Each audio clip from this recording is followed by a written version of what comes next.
সবাইকে শুভেচ্ছা জানিয়ে আজকের ভিডিও শুরু করছি। আজকের ভিডিওর আমাদের আলোচনার মেন বিষয় হচ্ছে আমাদের ই সনদপত্র। এই ই সনদপত্র আমরা পুনরায় কিভাবে ডাউনলোড করব সেই বিষয়ে এনটিআরসিএ একটি নোটিশ প্রজ্ঞাপন করেছেন, সেই বিষয়টি আজকে আমরা আলোচনা করব এবং দেখব। আর ভিডিওটি শুরু করার আগে আপনাদের কাছে আমার একটি অনুরোধ, আপনারা যদি আমার ইউটিউব চ্যানেলে নতুন হয়ে থাকেন অবশ্যই সাবস্ক্রাইব করবেন।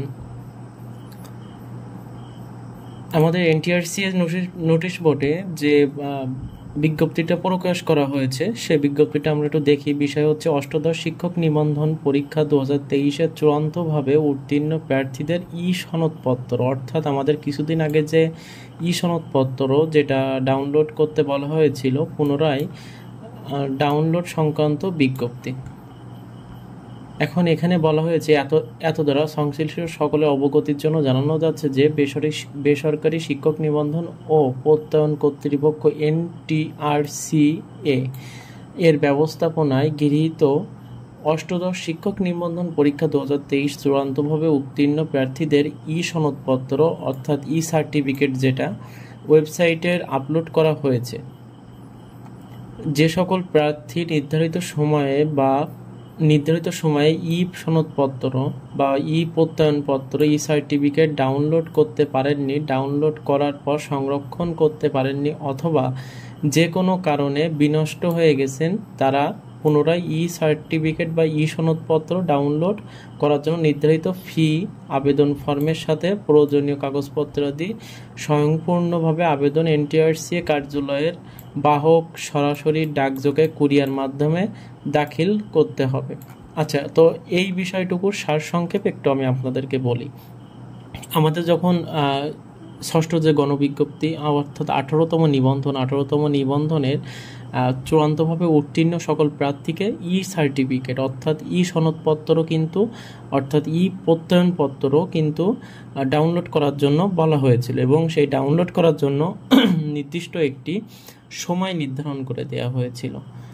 এখন এই নির্দিষ্ট সময়ের ভিতরে অনেকে ডাউনলোড করছেন, ডাউনলোড করার পরে আপনাদের সেই ই সনদপত্রটি অনেকে হয়তোবা সংরক্ষণ করতে পারেননি, আবার অনেকে নির্দিষ্ট সময়ের ভিতরে ই সনদপত্র ডাউনলোড করতে পারেননি।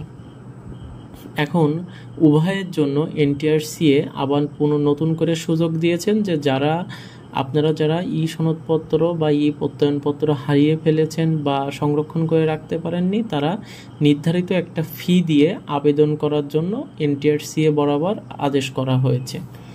এখন আপনারা যে আবেদন করবেন, এই আবেদনটি আপনারা কিভাবে পাঠাবেন সেটা হচ্ছে নিজে আপনি পাঠাতে পারেন সরাসরি অথবা ডাকযোগে অথবা কুরিয়ার মাধ্যমে, যে কোনোভাবে আপনি পাঠাতে পারেন। ওকে, এখানে দ্বিতীয় নম্বরে কি বলা হয়েছে সেটা আমরা একটু দেখি।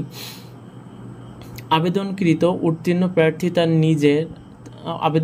উত্তীর্ণ প্রার্থী তার নিবন্ধন পরীক্ষার রোল, ব্যাচ, ইউজার আইডি এবং পাসওয়ার্ড ব্যবহার করে অষ্টাদশ শিক্ষক নিবন্ধন পরীক্ষার ই প্রত্যয়নপত্র অর্থাৎ ই সার্টিফিকেট এনটিআরসি এর ওয়েবসাইট হতে পুনরায় ডাউনলোড করতে পারবেন।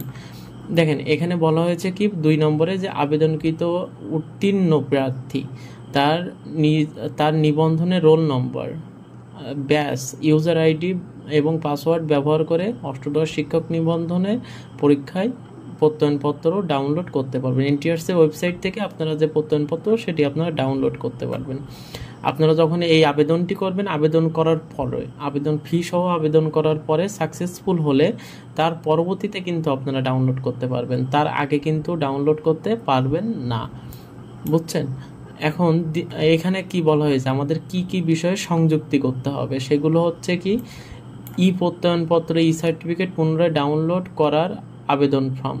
প্রথমে আমি যেটাই বললাম, আমাদের একটি আবেদন ফর্ম ডাউনলোড করতে হবে এবং সেই আবেদন ফর্মটি আমাদের পূরণ করতে হবে। ওকে, দ্বিতীয় কথা কি বলা হয়েছে, ই প্রত্যয়নপত্র ই সার্টিফিকেট পুনরায় ডাউনলোড করার প্রয়োজনীয় কাগজপত্রাদি এবং আমাদের ই সার্টিফিকেট বা সনদপত্র সেটা হচ্ছে আমাদের ডাউনলোড করার জন্য প্রয়োজনীয় কাগজপত্র আমাদের জমা দিতে হবে।